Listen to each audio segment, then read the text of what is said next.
Ration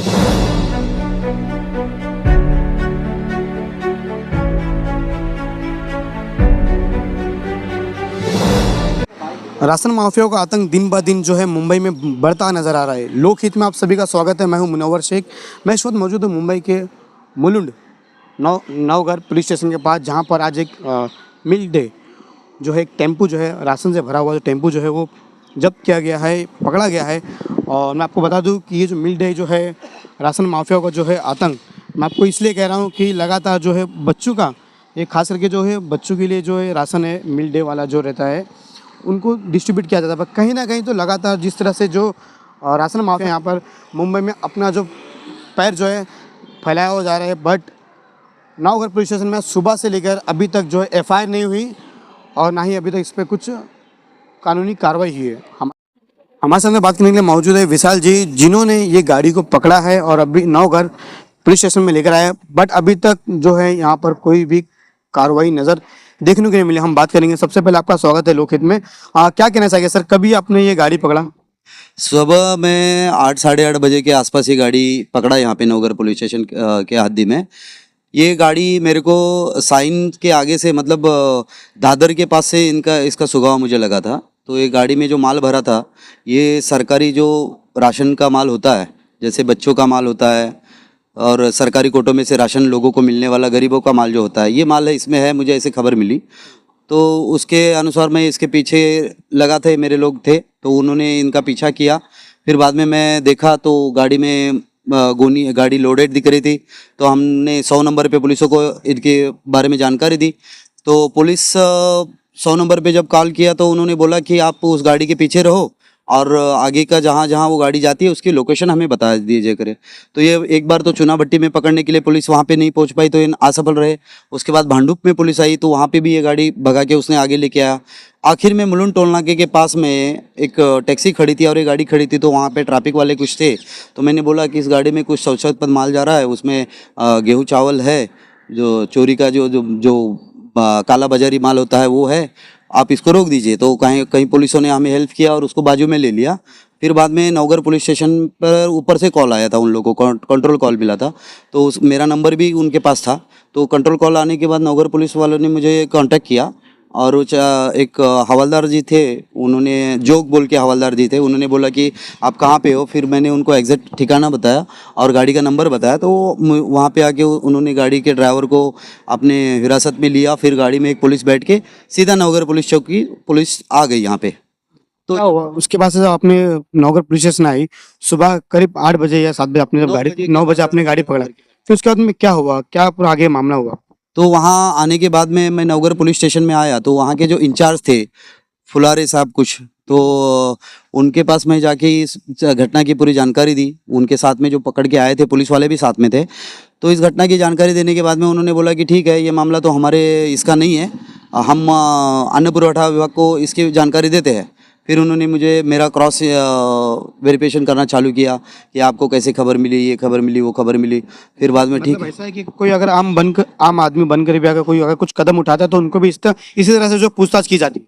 हाँ, पूछताछ भी की जाती है और उसे डराया धमकाया जाता है। ऐसा क्यों? तो अभी हम लोग पत्रकार है, तो आज हमारी ये हालत है, तो आम आदमी की क्या हो सकती है। आप सोच सकते हो कि सुबह के 9 बजे से शाम के 6 बजे तक यहाँ पे एक एफआईआर लॉन्च तो छोड़ो, कोई अर्जी ले नहीं पा रहे हैं। पुलिस अपने काम में व्यस्त है, तो वो अपनी धुन में रहती है।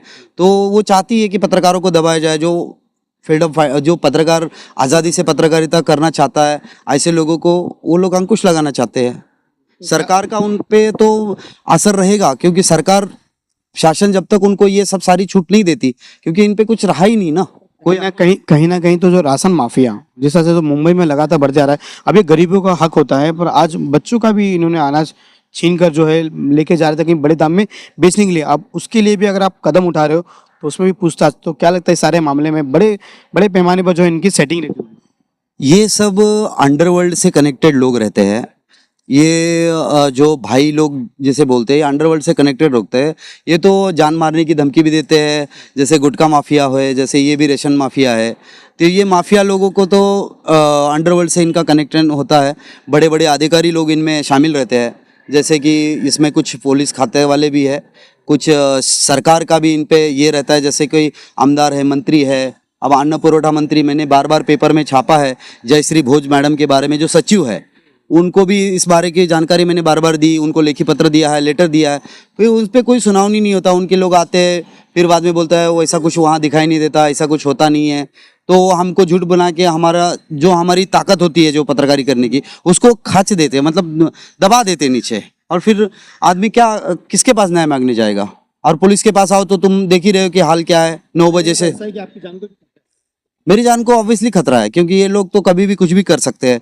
ये जहाँ हम रहते हैं वहाँ गलियों में आते हैं, किराना दुकान से मेरा एड्रेस पूछते हैं, फिर जो हम लोग ऑनलाइन को कहाँ से मिलता है? ऑनलाइन मेरा पोर्टल है जो सेवा लक्ष्य टाइम्स के नाम से मैं करता हूँ, उस पर मेरा मोबाइल नंबर, ईमेल आईडी और मेरा रहने का एड्रेस, मेरा ऑफिस का एड्रेस सब रजिस्टर होता है, और मेरा न्यूज़पेपर भी निकलता है। तो उस न्यूज़पेपर के जरिए से ये लोग एड्रेस अपना ले लेते हैं। साहब ने आपको क्या आश्वासन दिया है? सीनियर साहब ने तो मेरे से बात ही नहीं की। सीनियर साहब तो वो, मैं सुबह जब पूछा तो उन्होंने बोला कि वो छुट्टी पे है, और जो भी चार्ज है, एसीपी साहब भी आए थे, मैं एसीपी साहब से भी मिलने की कोशिश किया, मगर उन्होंने भी मिलने से साफ इनकार कर दिया। एक एफआईआर करने में इनको जो है पूरा दिन और रात चले जाता है।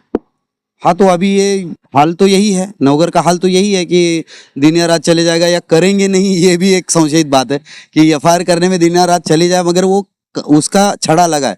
मगर मुझे नहीं लगता कि ये लोग आगे कार्रवाई बढ़ाने वाले हैं। अभी आगे तो मैं यही बताऊँ, ये जानकारी इसके जो बारे में है वो डीसीपी साहब को जाके मैं लेखी पत्रों के द्वारा दूंगा, कमिश्नर साहब को इसके बारे में बताऊंगा। अन्न पुरोठा वाले को मैंने बात की है इसके बारे में, उन्होंने भी ऐसे ही बोला कि ठीक है, हम आज छुट्टी पे है, सैटरडे है, संडे है, कल मंडे को हम, अगर तुम करना चाहिए, ऐसा वैसा बात कर रहे थे। बोलते हैं कि मंडे को करो। हाँ, मंडे को करना चाहिए था, आज हमारी छुट्टी है। तो अब हमें तो जब खबर मिलेगी, हम तो समाज के लिए 24 घंटा तत्पर रहने वाले लोग हैं, तो हमें तो कोई छुट्टी नहीं रहती, हम तो समाज के लिए कभी भी काम करेंगे। तो अब वो क्या होगा क्या नहीं होगा, ये तो अब आगे देखा जाएगा कि अब मुझे कौन न्याय दे रहा है, मुख्यमंत्री साहब क्या कर रहे हैं।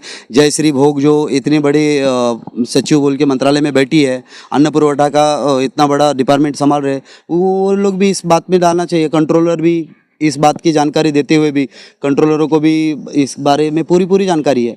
तो इसमें सब मिली जुली सरकार चल रही है, बस चल रहा है। जैसे कि मैं आपको बताता हूँ, डबल इंजन का सरकार, ऐसा जो उन्होंने कहना है कि डबल इंजन की सरकार चल रही है। मैं फिर एक बार आपको बताता हूँ कि मैं कैमरामैन से रिक्वेस्ट करूँगा कि थोड़ा जूम करके दिखाएं। MH04LY0534 ये टेम्पू है, जहाँ पर जो है बच्चों के जो खाने के जो अनाज होते हैं वो तक जो है यहाँ पर जो है वो राशन माफिया जो है वो लोग यहाँ पर जो है सप्लाई कर रहे थे।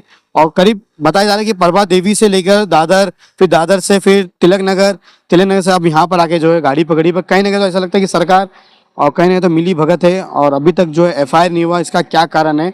मैं एक बार फिर मुंबई पुलिस कमिश्नर से भी रिक्वेस्ट करूँगा कि इस पर जैसे जाँच हो और इस पर कार्रवाई की जाए। फिर से एक बात मैं आपको बता दूँ कि बड़े पैमाने पर ये पूरा राशन जो यहाँ पे पकड़ा गया है, अब इसमें कितनी गोनी है कितनी नहीं वो भी जांच करने के लिए हमें दे नहीं पा रहे हैं यहाँ के सीनियर। ऐसी तमाम अपडेट हमारे साथ बने रहे। लोकहित से मुनव्वर शेख।